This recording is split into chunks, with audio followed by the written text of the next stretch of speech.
I think that the time has come to talk about the miracle workers. As mid-season has passed and we saw the half of the season 2 and the second one is coming, I assume we have something to talk about.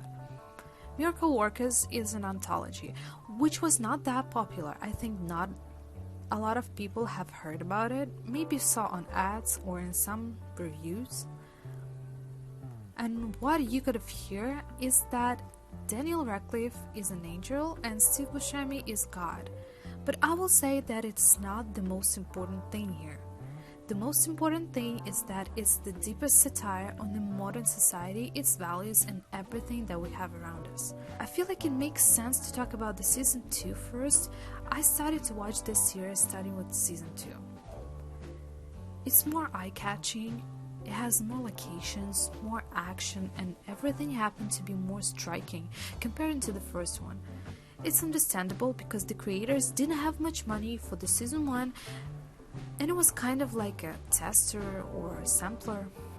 Many people underrated the first season, but I think that the second one most likely will become more popular. Season 2 describes the adventure of a girl, her father, friend, brother, and a loser prince. You can think that it's another fantasy show about the Middle Ages and it sucks, but no, it really doesn't. It is an illusion on a modern society just in the Middle Ages setting. That there were people that didn't like the system, people that were disagree, people who just follow blindly, losers with money, smart people without it. Really exciting, isn't it? The only thing that I really don't want to retell you the plot, because I think if you already know the plot, it's not that interesting to watch the show, just because when you listen to the person telling you about it and you don't want to analyze it as if you did by watching the series yourself. I would like to say that this show is worth watching. It causes such genuine emotions, absolutely great. You watch it and you really just want to laugh out loud at these adult jokes. By the way, there are lots of adult humor comparing to season 1. Season 2 has a lot of them, and they are tough. I don't really remember if it was censored, and by the way, the best thing you can do is watch it in English with subtitles in your native language, if it's not English, to get every little thing of it, not losing anything at the same time. Why should you watch season 2? I've already said that, because it's a satire, because it gives cunning solutions for an everyday life. If you ever had doubts about some kind of changes or thoughts about how people can affect your life, you should definitely watch it. Maybe you will find some new ideas and meanings. Time to return to season 1, which tells us the story inside of the Heavenly Office. I am not a religious person. I define myself an atheist, turning towards the science without all these universal powers and energy beliefs and other stuff like that. So it was a great pleasure to watch the show and how they make fun of all these things. How the people from up there never care about small people's lives, who live their small problems, and even thousands of people due to their choices. Nobody pays attention.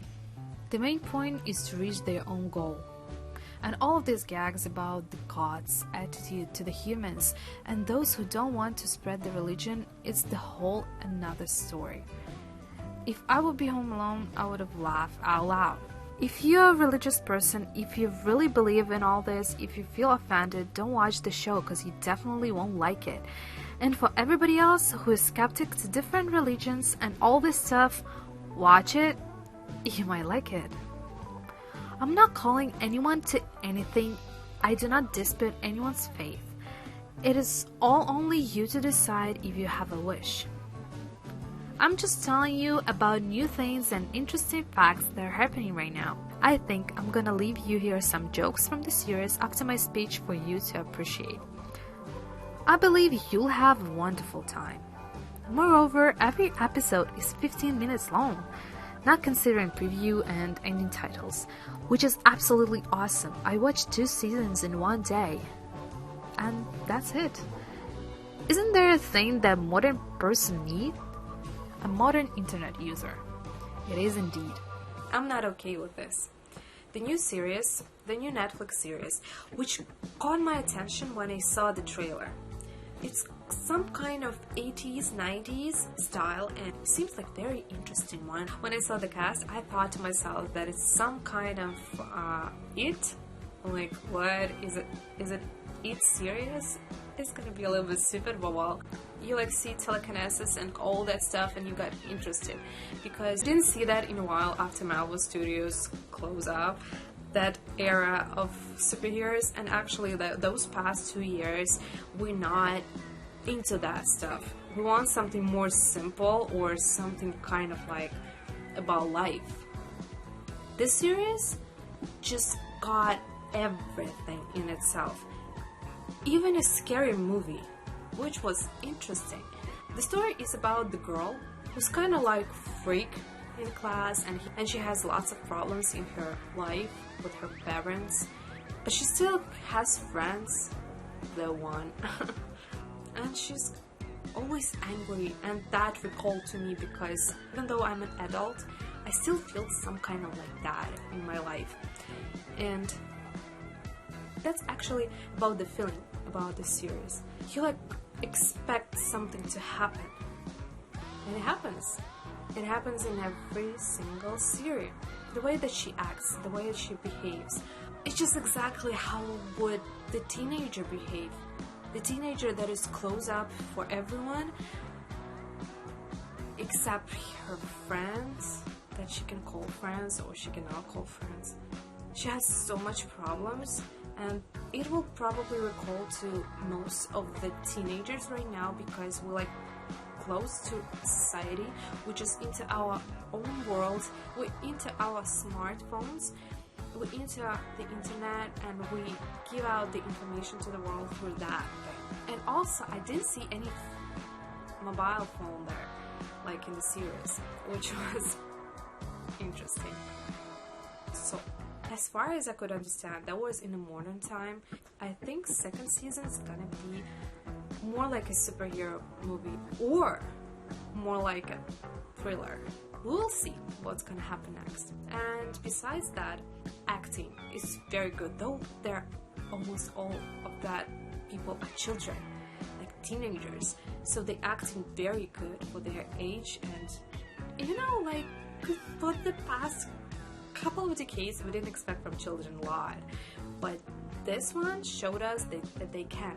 So many fun stuff, so many cool stuff, lots of jokes, but they're not that dumb that you could expect them to be. Oh, and the most important thing, that the series is 15 minutes long. Like, I thought like it's 20, but no, then the titles and the previews kind of like take that time, so it's 15 minutes. It was awesome, like 7 series in a row, and you got the whole movie. Awesome. That's what I need, because I cannot sit 40 minutes and listen to those fillers that they try to put in so you can get more time, you can get the person's attention. That kind of doesn't work right now. And that, all of that thing, it was like a kind of pilot thing the whole season, like if they're gonna catch the attention. And I think that is very smart, because why should you spend so much money on something that cannot just work out? I hope you like this video. You can subscribe to my channel, like this video. If you disagree with my point of view, I want to hear it too in the comments below and have a conversation with you on this topic. You can also subscribe to my Russian speaking channel. Watch only good movies. Thank you. Tepid. And don't even get me started on the lavender bath oils. I mean, is it too much to ask for a spritz of honeysuckle? TGI bath. Is that it? Is that the one you said? I'd best get back to work then. The king likes money and he enjoys being rich, and he would like to be more rich, so he needs more money. I'm sure you understand. Right. He may try and follow us and steal Henry back. Trick him further. Yes, one of them will be Bucket, but only if you sit on this egg for a really, really long time. Do I have to be naked? I mean, I guess. Sold!